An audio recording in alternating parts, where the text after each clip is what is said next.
Barbara picked the hard text. So I went with the other one. I went with Hebrews. By faith.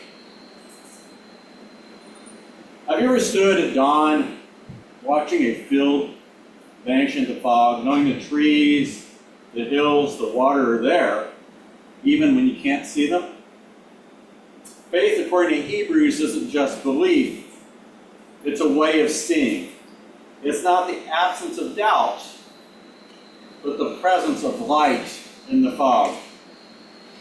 Writer and theologian C.S. Lewis captured this beautifully when he wrote, "I believe in Christianity as I believe that the sun has risen, not only because I see it, but because I see it in everything else." That's the kind of vision Hebrews 11 invites us into. Not just belief in something unseen, but a way of seeing everything else through the light of faith. This tension, knowing without seeing, is what Hebrews 11 calls faith.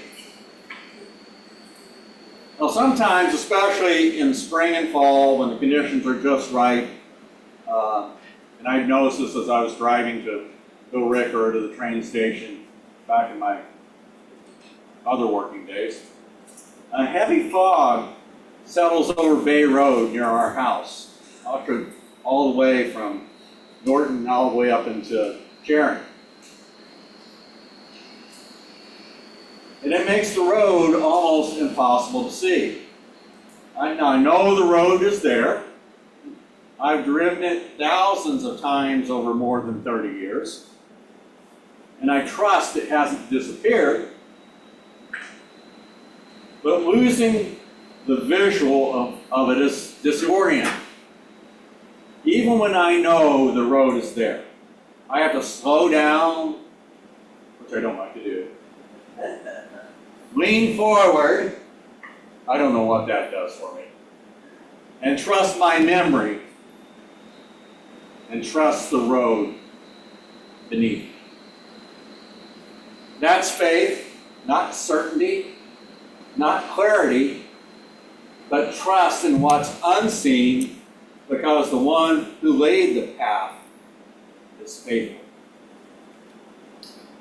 Now Hebrews 11:3 said, "By faith we understand that the universe was formed at God's command." Faith isn't blind. It's seeing with the heart what the eyes can't yet perceive. I'll say it again. It's seeing with the heart what the eyes cannot yet perceive. When chaos surrounds you, when suffering clouds your vision, when justice seems delayed, verse 3 reminds us God creates from what we cannot see. Let's pause a moment and think about that. God creates from what we cannot see. As we look into the starry night, as far as our eyes can reach, we know there's so much more that remains in heaven. Have you ever seen the pictures of the Hubble telescope and some others? It's like it goes on and on and on. They have not even gotten close to the edge of what is out there. That's not just cosmology. It's comfort. It means God can bring life from chaos, hope from despair, and healing from brokenness. Now you may know Leo Tolstoy as the author of such novels as War and Peace and Anna Karenina. But he was more than a novelist, he was a seeker. In his later years, he wrestled deeply with questions of morality, meaning, and faith. And after a season of despair, he experienced a spiritual awakening that led him to write a confession, is the name of the book, a raw, honest account of his search for purpose. And he didn't arrive at that faith easily. He came through fog, through doubt, through ache of unanswered questions. And after the struggle, he wrote, "Rational knowledge had brought me to the recognition that life is meaningless, but faith gave me an answer to the question of life." Tolstoy's honesty reminds us that faith isn't always born in clarity, but often in crisis. Faith doesn't erase the fog, it gives us courage to walk through it. Returning to Hebrews 11, verse 8 says, Abraham set out, not knowing where he was going. Right? That kind of feels like life in general sometimes, doesn't it? That's not a failure of faith, it's the definition of it. Faith doesn't require a map, just a promise. It doesn't demand clarity, it invites trust. Abraham lived in tents, a stranger in the land of promise. Faith often feels like exile before it feels like home. But he kept walking because he was looking for a city with foundation whose architect and builder is God. And this isn't just Abraham's story, it's ours. The fog settles on all our roads, and faith invites us to walk together. When you face a crisis of faith, Abraham's story says, you don't have to know the destination to take the next step. Now, in Genesis 17, it says Abraham laughed. And in Genesis 18, Sarah laughed too. Both at the wild promise that in their advanced age, they could bear a child. They doubted. Yet, they still received the promise. Faith is not the absence of doubt. It's the decision to trust God in spite of it. Hebrews 11:12 says that Abraham was good as dead, yet from death came life. That's resurrection logic. Faith doesn't deny reality, it trusts God in the middle of it. It rests not in probability, but in the character of the promiser. Verse 13 says, all those who died in faith, not having received the promises, they saw the promises from a distance. And does that idea from a distance resonate? Isn't that where many of us live, between the promises and fulfillment? Between the fog and the clearing?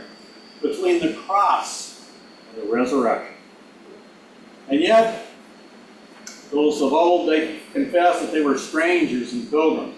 They knew they were in unfamiliar territory, not yet where they were meant to be.